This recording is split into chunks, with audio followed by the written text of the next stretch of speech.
Poner un poco de su tiempo, disculpo unas fallas técnicas en el equipo organizador.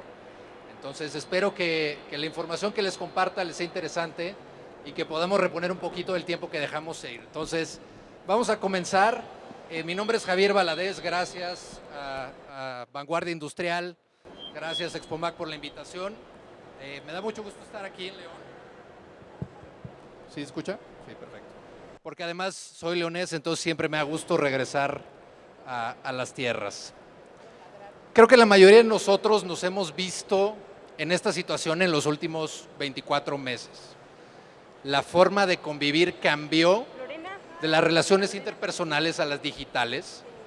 Y no solo eso, también cambió la forma de trabajar, de hacer amigos, de comprar, como ya lo mencionaba el ponente anterior. Sin embargo, nosotros en las fábricas nos veíamos así. Teníamos más de 3,200 colaboradores trabajando día a día para que puedan llegar a sus manos teléfonos, tapabocas, botellas de agua, laptops, y que pudiéramos llevar una vida lo más normal posible. Para nosotros en la empresa fue tal esta prioridad que invertimos más de 100 millones de pesos para adecuar y comprar todo el equipo de protección para nuestros colaboradores. Entonces, la situación fue definitivamente algo retador, distinto y nunca antes visto. ¿Por qué? Tuvimos un tsunami de hechos que se representaron en los últimos, yo diría, ya no solamente 24 meses, sino 36. Empezamos desde inicios de 2020 con las primeras variantes de COVID. Empezamos a ver cierres generalizados de plantas, buques parados, fábricas cerradas en China, en Estados Unidos, en México. Nos movimos hacia el teletrabajo y empezamos a ver una demanda creciente de artículos electrónicos que necesitan chips. Casi todo lo que ustedes están viendo, este proyector, esta laptop, celulares, cámara, tiene un chip. Al estar en nuestras casas comenzamos a demandar más de estos productos y creció la demanda, pero la oferta se vio disminuida por el cierre de las fábricas. La famosa oferta de la ley de oferta y la famosa leyenda de la ley de la oferta y la demanda, más demanda, menos oferta, sube el precio. No paró ahí. Vimos sucesos meteorológicos en el sur de Texas donde se congelaron sitios de manufactura de componentes y de otras partes esenciales para la industria electrónica, donde tronaron tuberías en el sur de Texas y también se incendiaron plantas de microchips en Japón. Se suma. Vimos cómo el barco Evergreen se, atoró en el canal de Suez, causando un caos logístico en el retraso de las cadenas de suministro globales.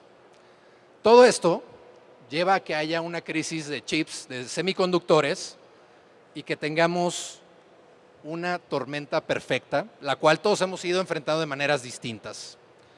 Nosotros a esto le sumamos la guerra actual entre Rusia y Ucrania, donde vemos un abasto de combustible de gas en específico para Europa bastante restringida, lo cual provoca efectos de inflación y empezamos a ver lo que nosotros llamamos desincronización de la cadena de proveeduría. Antes vivíamos en un escenario perfecto que vimos en las universidades, en las escuelas, el famoso just in time, y ahora vemos que este just in time está desincronizado.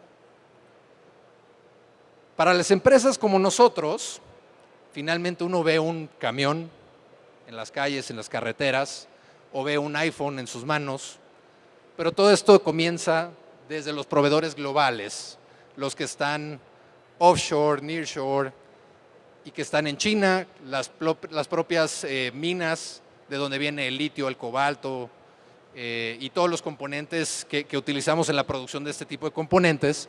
Y entonces, si se fijan, es una cadena que estábamos acostumbrados a darla por hecho. Sin embargo, empezamos a ver cuellos de botella en esta cadena y esos cuellos de botella podían estar aquí, en las materias primas, o acá con los proveedores nacionales o internacionales, y lo que nosotros veíamos al final era solamente el efecto final en por qué no me llega un bien de consumo que acabo de comprar en Amazon o en eBay o por qué fui a Liverpool, o por qué no fui a Aurrera y no está el producto que quiero. Sin embargo, toda esta cadenita comienza desde esos proveedores en un mundo globalizado, interconectado. Ahora bien, ¿cómo vemos esta transición hacia las tendencias globales en nuestra industria? En el tema de la industria automotriz, nosotros separamos vehículos ligeros y vehículos pesados.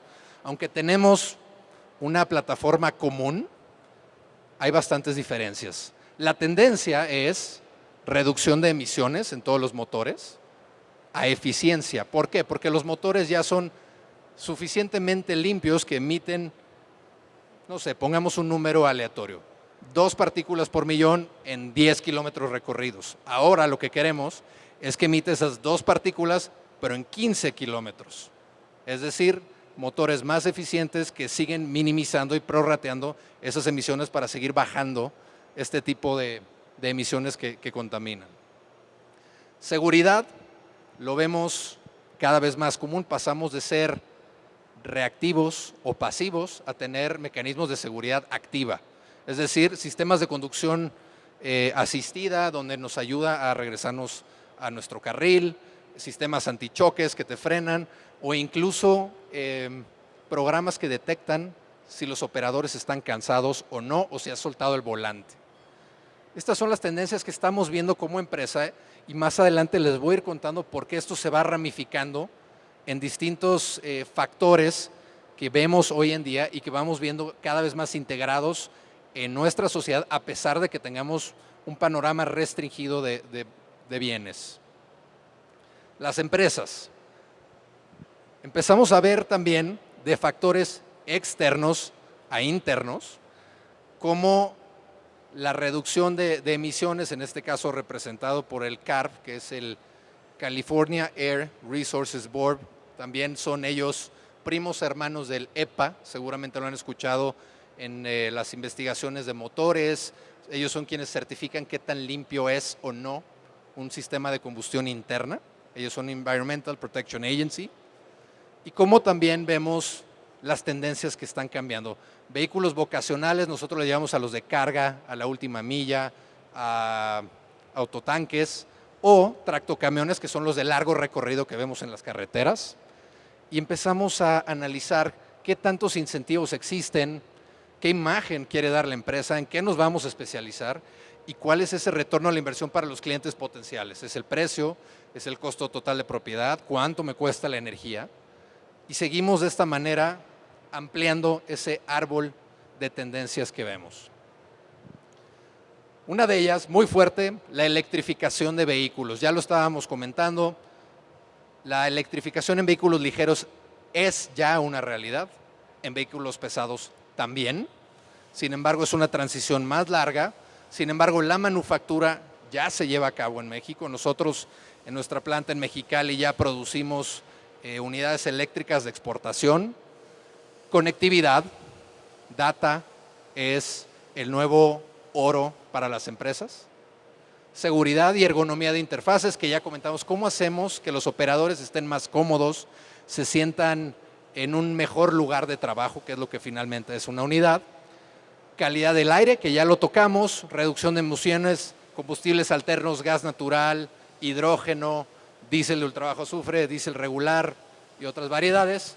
Y finalmente cerramos con seguridad vehicular.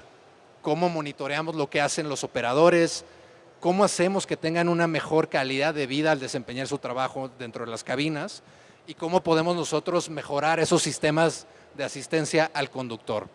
Todas estas variables se juntan en un mundo donde hoy en día vemos cuál es la disponibilidad de unidades que existen en el mercado y vemos qué es lo que vamos a poder elegir.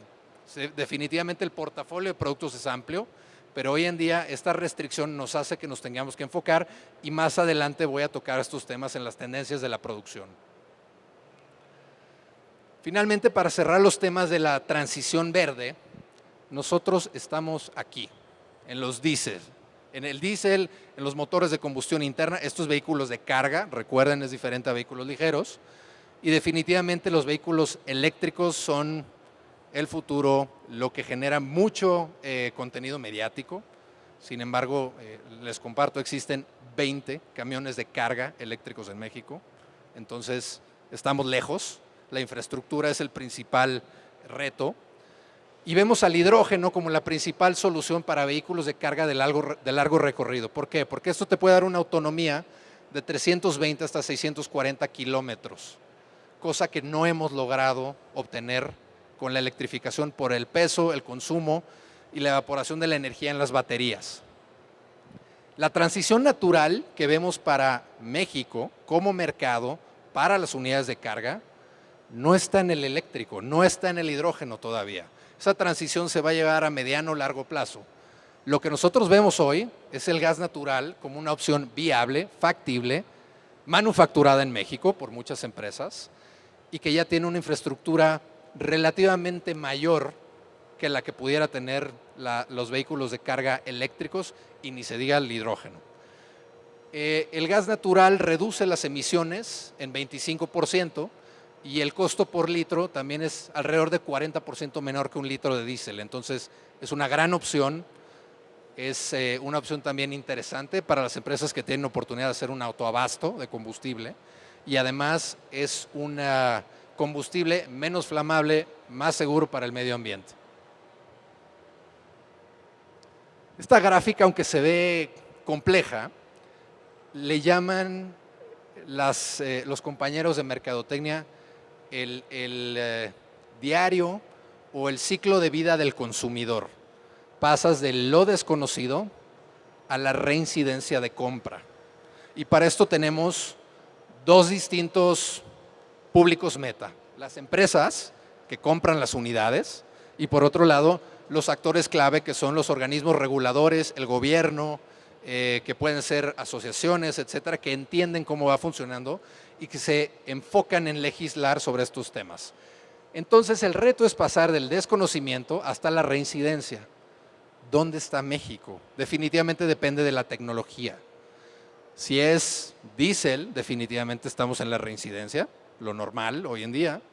Gas natural, estamos en adquisición, algunas empresas en pruebas, porque están viendo cómo se comporta, conociendo el combustible, pero ¿dónde estamos en vehículos eléctricos? En vehículos eléctricos nosotros estamos quizá gran parte del país en desconocimiento para vehículos pesados, de nuevo, y en fase de aprendizaje.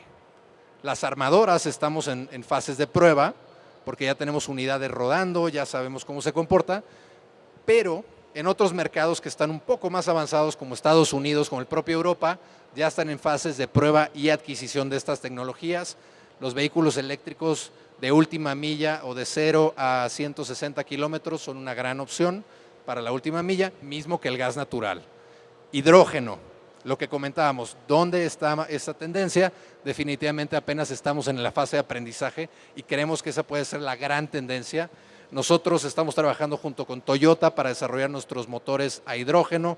Ya tenemos prototipos circulando en distintos puertos del estado de California y definitivamente son tecnologías que queremos traer. Vamos a cambiar el enfoque. Ahora hay que enfocarnos en la planta. Estas son imágenes de nuestra planta en Mexicali, Baja California, donde tenemos más de 3,200 colaboradores día a día, los que les enseñé las fotos, que estuvieron trabajando a toda capacidad durante la pandemia. Los retos que hemos vivido y que tenemos en el día a día es cómo producimos todas estas unidades en todas estas tecnologías con especificaciones distintas para cada mercado destino. Nada más aquí, a grandes rasgos, hay 156 distintas combinaciones que se puede tener. Gran diferencia de vehículos ligeros a vehículos pesados. La estandarización en la industria de vehículos ligeros es muy común y la customización en vehículos pesados es la clave para poder dar un mejor desempeño a estas unidades. El reto es cómo nosotros podemos brindar estas unidades de la mejor manera, en el mejor tiempo, para los clientes. Y estas son las 5 tendencias que hemos observado en la manufactura en estos últimos meses. El efecto látigo, lo vemos en muchas clases de logística y de producción. La optimización de las líneas de producción Vamos a tocar todos estos temas en las siguientes láminas. La reconfiguración del portafolio de especificaciones de las unidades, la rentabilidad por modelos en nuestras líneas de producción. Si ustedes ponen en Google cambios en la producción de Ford o de General Motors, en muchas plantas decidieron dejar de lado algunos modelos y enfocarse solamente en los que eran más rentables. ¿Por qué? Porque no tienen un 100% de capacidad de producción instalada de acuerdo a los lineamientos de la pandemia. Y finalmente, un tema muy común, nearshoring contra offshoring, que es de dónde me llegan los productos y los suministros. Efecto látigo es algo bastante gráfico, se explica por sí mismo, donde nosotros vemos cómo el cliente tiene un comportamiento moderadamente cíclico en oferta y en demanda, que en teoría y en una versión just in time del mundo, no debería de variar mucho y no debería de salirse de este túnel donde tiene un par de desviaciones estándar, y de esa manera toda la cadenita debería, o eso pasaba en el just in time, se comportaría bajo este ciclo buscando satisfacer esa demanda. ¿Qué es lo que pasa? Tenemos fábricas cerradas, minas cerradas, contagios, escasez de componentes, y los proveedores, cuando pueden, producen a tope, le cierran la planta. ¿Qué hago yo como planta? Compro todo lo disponible, ya no hay, entonces lo empaco. Todas esas fluctuaciones lo que hace es generar costos en tiempo y en dinero a las plantas, y es algo en lo que nos hemos estado enfrentando últimamente. Entonces, el mundo ha cambiado de un just in time a un just in case. Hay que tener, porque el juego hoy en día se llama disponibilidad. Evidentemente, esto genera fluctuaciones en los rangos de precio de productos finales que vamos viendo.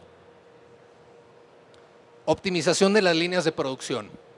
Todos estos son ejemplos numéricos a grandes rasgos para poderles compartir qué es lo que vemos.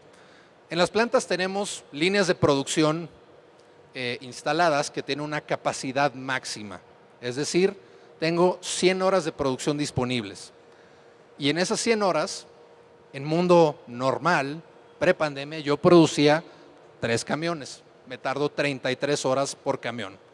¿Qué tengo que hacer para utilizar esas 100 horas de producción de manera más eficiente? Buscar cómo estandarizar y reducir mis tiempos de respuesta en el trabajo a cada camión para lograr, en vez de tardarme 33 horas, 25, y poder meter un camión más en esa línea de producción y hacer más rentable esa inversión de capital que tengo ahí. ¿Cómo lo hacemos? Estamos viendo a marchas forzadas cómo reconfiguramos nuestros portafolios de especificaciones. Es decir, a mí me gusta el volante negro con el escudito verde y los interiores color café. Bueno, pues en vez de tener una gama de 10 colores y de 10 escuditos, quizá tengamos que pensar en 3. ¿Por qué? Porque con esta estandarización logramos eficientar tiempos de respuesta y también costos. Con esto nosotros podemos generar menores costos de almacenaje, mejores tiempos de respuesta y que los clientes puedan tener sus unidades de mejor manera. Definitivamente baja la customización, pero podemos lograr esas eficiencias que nos pudiera otorgar el entregar vehículos de manera más rápida a costos estables y no tener que contar con este tipo de variaciones en la oferta y en la demanda. Finalmente, bien lo comentábamos ahorita en la rentabilidad de modelos. Es decir, yo tengo estos 6 diferentes modelos o 5 en la línea de producción de arriba. Todos tenemos el producto estrella, el nuevo lanzamiento y el producto de nicho. Cada uno tiene distintos márgenes de utilidad, pero tengo las mismas 100 horas de producción. Entonces le dedico X número de horas a cada uno. Lo que hoy en día vemos es, bueno, si no puedo trabajar al 100% de capacidad por este tipo de restricciones, ya sea de autopartes o de trabajo debido a COVID, entonces tengo que ver si me enfoco en apostarle todo a mi producto estrella que me genera más utilidad y definitivamente buscar posponer estos slots de producción de vehículos atractivos pero menos rentables económicamente para la empresa, y esto aplica para todo. Quizá si Sabritas vende más las papas adobadas, pero Tostitos tiene más margen de utilidad, pues van a ser más Tostitos porque de todas maneras se siguen consumiendo. Y el famoso nearshoring con offshoring. Nearshoring y offshoring no es más que dónde está tu suministro. Offshoring, lejos, entiéndase Asia, principalmente China. Nearshoring, región Norteamérica, principalmente. Y lo que se buscaba definitivamente era tener precios estables, estandarizados, a costos de producción unitarios atractivos a través de China, y que tuviéramos esos márgenes que nos dieran unos picos de producción o valles donde pudiéramos obtener partes desde México, quizá con un costo un poco más alto, pero que me ayuden a satisfacer demanda imprevista, demanda incremental. ¿Qué es lo que pasa con todos estos hechos logísticos y las cadenas? Se invierten. Ahora lo que las empresas estamos buscando es cómo le hago para tener más cerca a mis proveedores para poder responder más rápido. Y bueno, mi carta Santa Claus, busco generar ahorros con ese pico que todavía me puede llegar desde Corea, desde Taiwán, desde China, para que yo pueda subsistir. Pero esto definitivamente impacta en los costos. Es más caro producir la misma pieza en México que en China por las propias economías de escala, pero bueno, el cliente quiere disponibilidad y si el mercado lo está demandando, creemos que esa es una opción que nos puede ayudar a salir adelante en estos momentos. Entonces es un reto, se ha visto en juntas con el gobierno de los Estados Unidos, con el gobierno mexicano, cómo fomentamos el incremento en las cadenas de valor regionales. Pasamos a la comercialización y son tendencias que hemos estado platicando. La disponibilidad es el principal factor de decisión. Lo tienes, me lo llevo. Creo que varios de nosotros hemos buscado comprar algo en los últimos días y te dicen, no tengo este coche en verde, lo tengo en rojo. Híjole, pues si me urge lo compro en rojo. Mismo caso para las unidades, mismo caso para los laptops, celulares, etcétera. El enfoque al cliente genera lealtad y recompra. ¿Cómo nos acercamos con ellos para seguir obteniendo información de su parte? Lo que cambia, y eso lo estamos viendo y es bastante interesante para todas las empresas que están aquí, la extensión del ciclo de vida se está extendiendo cada vez más para los bienes. ¿Por qué? Porque no hay tantos y porque no puedo renovar mi maquinaria o mi flota o mi laptop, entonces me quedo más tiempo con la que tengo y se genera una nueva oportunidad. ¿Para qué? Para las refacciones, para el mantenimiento y para el servicio. Entonces, ahí es donde nosotros estamos detectando esta área de oportunidad bastante positiva para este tipo de áreas, pero la clave para capitalizarlo es estar cerca del cliente, obtener datos y acercarnos. Siguiente tendencia, funcionalidad. Tesla decidió, a falta de chips, quitar el soporte lumbar de sus asientos de conductor. ¿Por qué? Porque era un extra bastante interesante de tener, pero ¿qué prefiero? ¿Seguir teniendo mi Tesla y que me lo entreguen ya? ¿O seguir teniendo mi Tesla con soporte lumbar? La mayoría decía, quiero mi Tesla ya. Mismo caso pasó con algunas pickups que quitaron luces LED, etcétera, para poder abaratar sus costos y poder después integrarlos en algún momento si ya se restablece la cadena de proveeduría. Entonces, funcionalidad, cumple lo que necesito que hagas. 4 ruedas, en el caso de un camión, mueve mi producto de A a B. Quizá ahorita es un mundo ideal que tenga faros LED, me puedo mover con los de halógeno, no pasa nada. Y un tema bastante interesante que traen los momentos de crisis son las oportunidades. Vemos un foro interesante para la adopción de nuevas tecnologías. ¿Por qué? Porque las empresas ya invirtieron en todos estos nuevos desarrollos y a veces es lo único que tenemos disponible y entonces el cliente le tenemos que decir, pues sí, es un poco más caro, quizás vas a ser un early adopter, vas a hacer pruebas, pero vas a poder ver cómo te funcionan los nuevos sistemas de conducción autónoma o tu vehículo a gas natural, etcétera, porque es el que hay disponibles. Eso o esperarnos 18 meses o 12. Entonces se crean patrones de consumo interesantes para hacer estas pruebas e ir adoptando nuevas modalidades, no solamente en el trabajo, sino en la compra. Según un estudio de McKinsey y de Deloitte, las empresas que más crecieron, ojo, que más crecieron, no que crecieron, invirtieron 2.6 veces más en factores intangibles para asegurarse que atiendan de la mejor manera a sus clientes. Normalmente tendemos a decir, le voy a dar un extra, le voy a dar servicios gratis, pero no pensamos en la atención al cliente como un bien intangible monetizable. Y es aquí donde vemos cómo ellos ponen este mapeo de 18 factores, los 18 muy buenos. Sin embargo, dividen en 3 los capitales: innovación, marca y capital humano. En innovación, ¿cómo medimos el impacto? Estoy dedicando mis recursos en tiempo de mis compañeros y en dinero a lo que más genera, o tal vez están siendo subutilizados. Tomar las decisiones en función de los datos. Eso nos cuesta mucho trabajo, sobre todo en la cultura latina, y es quitar el sentimiento, analizar los números, pero creo que en ambientes como estos, industriales, tendemos más a analizar estos números, a tomar datos y a procesar la información. Entonces, de nueva cuenta, los datos son el nuevo oro. Capital de marca, las experiencias personalizadas. ¿Qué necesitas? ¿Necesitas una nueva máquina CNC? ¿Por qué? ¿Para qué la vas a usar? ¿Lo necesitas? Oye, te quiero vender el nueva máquina de impresión 3D. No lo necesito. Entonces, entiendan a sus clientes, es la mejor forma de generar recompra y afinidad. La asignación definitivamente a los equipos de marketing, no solamente para vender más, eso es algo que hace la mayoría de las empresas, sino es para entender cuál es el patrón que está siguiendo sus clientes en tiempo real, en una situación diferente, irrepetible, esperemos, para que podamos acercarnos con ellos y entenderlo. Ejemplo, de aquí salió ese insight que tuvimos de mantenimiento, servicio y refacciones.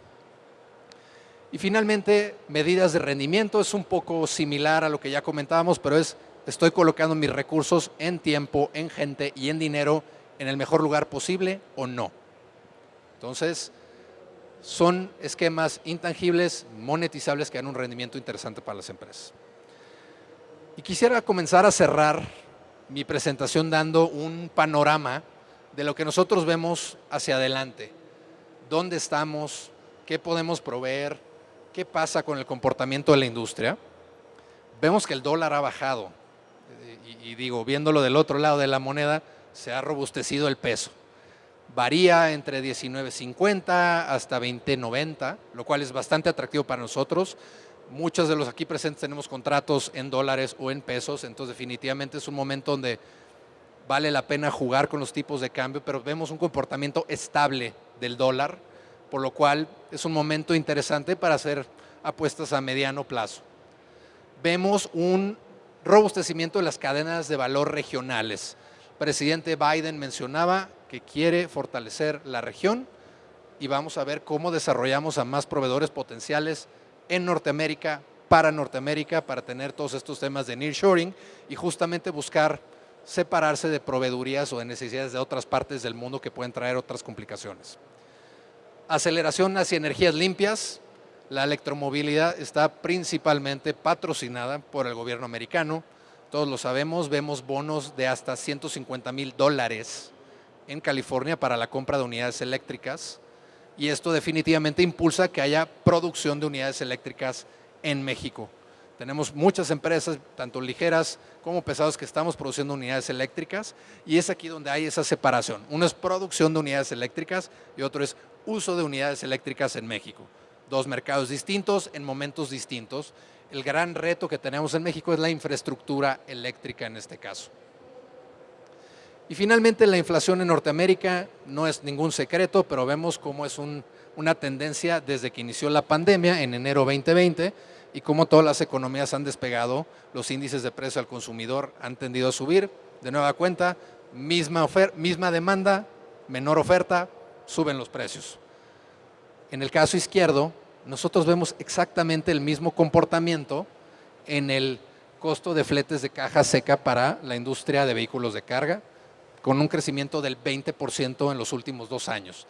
Entonces, muchas veces recibimos comentarios que nos dicen, oye, están incrementando tus costos, tu producto es un poco más caro. Sí, tú también estás vendiendo tu servicio más caro.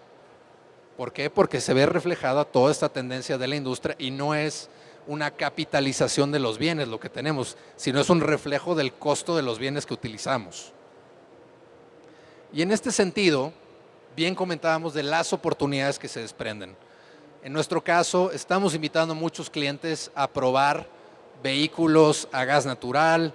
En Estados Unidos estamos promoviendo vehículos eléctricos de última milla, como este chiquito que está por acá. Lo hacemos en Mexicali y lo exportamos a Estados Unidos. Y estamos trabajando justo en promover que estas tecnologías avancen. Esta unidad que está por acá de rango medio, la mochilita que ven atrás, son tanques de gas, se carga a gas natural. Y entonces lo que le decimos a los clientes es, oye, pruébalo, está disponible, ¿por qué no intentas conocer algo distinto en estas situaciones y ves cómo te funciona? Y a todo esto también vemos oportunidades en la evolución. Esto es algo meramente nuestro, es un nuevo lanzamiento que tenemos, es un tractocamión T680, pero lo que les quiero compartir es la tecnología y la innovación genera oportunidades no solamente para las armadoras, sino para los proveedores. ¿Por qué? Con esto nosotros estamos generando, por ejemplo, 3% mejor rendimiento a través de condiciones aerodinámicas nuevas de nuestra unidad. Pero esas condiciones las obtenemos de nuevos deflectores, nuevos alerones, cubiertas, faldones, guardafangos, y todo eso son oportunidades de desarrollo de proveeduría que pueden existir en el mercado mexicano. Entonces, ver la innovación no como una manera aislada, sino verlo como una potencial oportunidad para nosotros y también ver cómo podemos acercarnos a estas tecnologías. Creo que en esta zona del país la mayoría de las empresas es bastante proactiva, muy innovadora y está dispuesta a experimentar y a tomar este tipo de oportunidades, y es por eso analicen qué está pasando en su industria, qué innovaciones está viendo con sus proveedores o con sus clientes y vean si ahí puede surgir una oportunidad para ustedes. Y con esto termino mi presentación. Espero que haya valido la pena su tiempo. Muchas gracias por acompañarnos. Aquí hay unas preguntas y también les comparto mi correo para cualquier cosa que quisieran comentar. Adelante.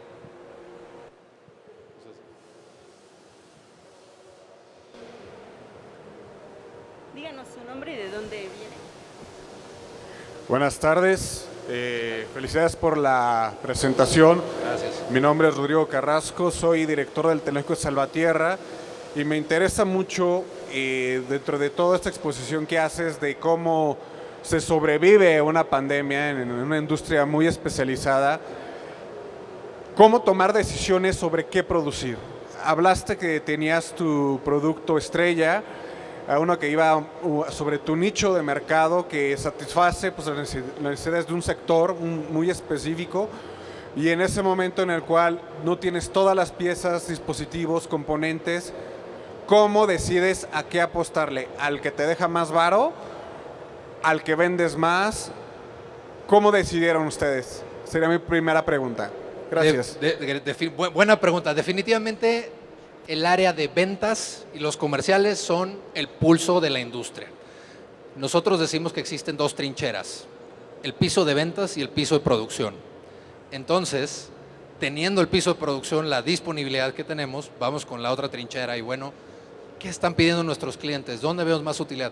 Definitivamente es más atractivo irnos por el producto de mayor utilidad, pero siempre tenemos que conservar una mezcla de producción donde no descuidemos a esos actores que son de nicho. Entonces, nosotros lo que hacemos son juntas internas de distintos departamentos, en momentos donde vemos la capacidad instalada. La mayoría de las empresas han trabajado al 60-70% de capacidad por propias restricciones de espacio, y ver cómo maximizamos este tipo de productos y también proponerle a los clientes, oye, quizá esta solución pueda atender a tu problema y no lo habías considerado. Entonces, yo te diría, definitivamente el producto estrella es el que va a tener el 60-70% de tu mezcla, pero no puedes descuidar a tus clientes que están en esos nichos atractivos y que te son fieles. Entonces, yo te diría, sí, vete en un lado fijo, con tu producto estrella en un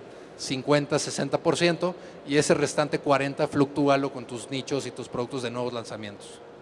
Ok, la segunda pregunta tiene que ver con la innovación. Hablaste sobre el nuevo diseño que tiene ventajas competitivas al mejorar el producto. Sabemos de que siempre va a haber nuevas inversiones en máquina, pero y la innovación en servicios está acompañada del nuevo producto. Lo planteo así: ya tienes perdón por hablar grosero, ¿no? Ya tienes un camión más chingón, órale. Sí, sí, sí. Y el servicio también mejora, también se innova, se incluye dentro de la garantía. Lo digo porque no eres el único león en el circo, hay más. Entonces, Sí. también dentro del Departamento de Ingeniería e Innovación, tienen también la parte de, no sé, Customer Service, algo, el Plus, ¿también lo pensaron para sobrevivir en esta nueva época? Sí, gran pregunta. De hecho, parte del desarrollo más interesante, estamos haciendo ejercicios con HoloLens, donde a través de realidad virtual nosotros podemos ir mapeando con un iPad las distintas partes que tiene una unidad a distancia e identificar qué es lo que está faltando en cada parte. Entonces, podemos hacer ese tipo de diagnósticos remotos. Definitivamente el aterrizaje de estas nuevas tecnologías depende 100% de la gente y la capacitación es clave. Un ejemplo bien interesante que mencionas, vehículos eléctricos. ¿Cuántas personas están capacitadas para manejar vehículos de alto voltaje? No creo que sean muchas. Esa es una gran oportunidad de desarrollo de personal para toda la industria y es una tendencia que va a seguir. Y estamos capacitados para atender unidades a diésel, a motores, que no pasa nada. Pero, ¿qué pasa con la conducción? ¿Qué pasa si hay agua, etcétera? Cambia todo el mindset. Entonces, sí, se acompaña de todo el desarrollo, de toda el servicio postventa y definitivamente la gran diferencia, y como ya comentamos, lo que te va a generar una recompra es la atención que le puedas dar a los clientes y que le vaya solucionando sus problemas. Muchas gracias. Al contrario.